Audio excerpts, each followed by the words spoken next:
হযরতে জাবের রাদিয়াল্লাহু তাআলা আনহু মদিনাতুল মুনাওয়ারা মসজিদে নববী থেকে ওনার বাড়ি 1 মাইল দূরে। কতটুক দূরে? 1 মাইল দূরে।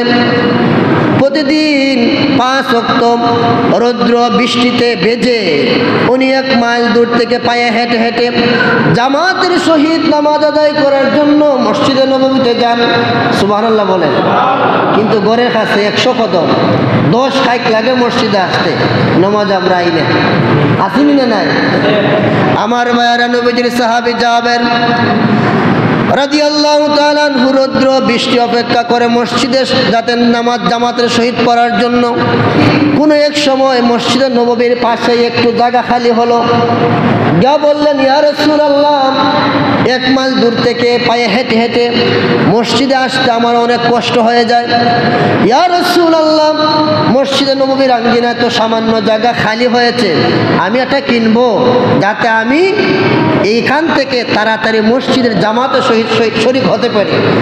আল্লাহ নবী বললেন, রে সাহাবী জাবের, শুনে রাখো, তুমি তো 1 মাইল দূর থেকে পায়ে হেঁটে হেঁটে জামাতের সহিত নামাজ পড়ার জন্য মসজিদে নববীর মধ্যে যোগদান করো। তোমার প্রতিটি কদমে কদমে মহান মুনিব 10টা করে সওয়াব লিপিবদ্ধ করে দেয়।